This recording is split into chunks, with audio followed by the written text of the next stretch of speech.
word canny, I don't know, can I just ask actually, people here, do people know what the word canny means? C-A-N-N-Y. Right. Probably uncanny is more, We're getting on to the uncanny. Canny holder. Canny is a very odd word, and it is a word that is used in English, certainly in English.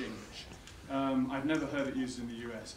It is a word that means shrewd, kind of nobody's fool. Like if somebody tries to rip you off, if somebody tries to charge you too much, but you're not going to let them get away with that, you're being very canny.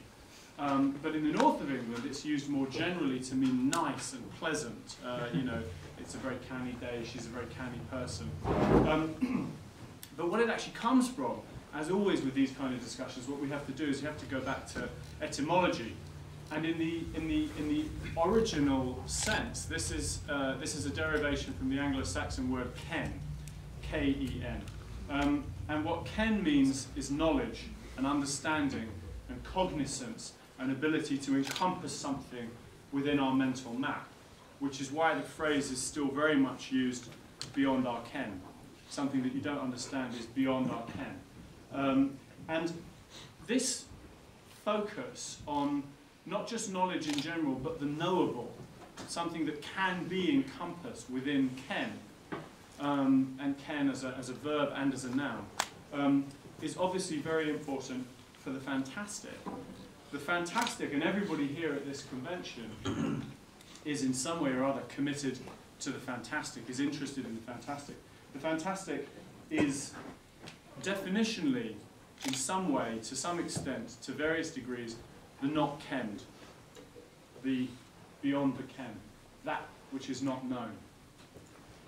So, in terms of thinking about the strange and the weird and the peculiar and what we can do with it, what I want to do is look at the various different kinds of not canny there is, the not kennable there is.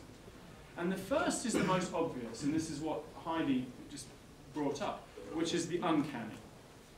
Now the uncanny, I just inadvertently created a sort of an interesting debate outside by asking for the Norwegian and the Finnish for uncanny. And as far as I know, people are still arguing about it now. And the same is true in French. Again, is this a word that people are happy with, are familiar with, something to be uncanny on the whole? Yeah, most people are reasonably okay with it. It's an extremely peculiar word. It's a word that, you know, for all that French is often talked about as a sort of, you know, beautiful language of poetry and so on. I mean, personally, I think French is a really overrated language. But that's, yeah, I don't want to start a fight. I'm just saying. But there is no word for uncanny in French. Uncanny meaning, if you look it up, it means peculiarly unsettling. Something as if supernatural, eerie, makes you feel not on solid ground. And it's one of those words which, rather interestingly, is regularly defined with a kind of evasion, a kind of hemming and hawing. It's very difficult to pin down. So it's not just unsettling, it's peculiarly unsettling. It is meta-odd. It is already oddly odd, the uncanny is. And it's very strange because it's a word and an affect, a feeling, a sense that we have all the time. People may know the term the uncanny valley, which is used for describing lifelike robots, and the idea being that when a robot reaches a certain point of lifelikeness, it abruptly becomes incredibly unsettling to look at and really, really horrible, and then until you actually make it perfectly human, it creeps you out really badly.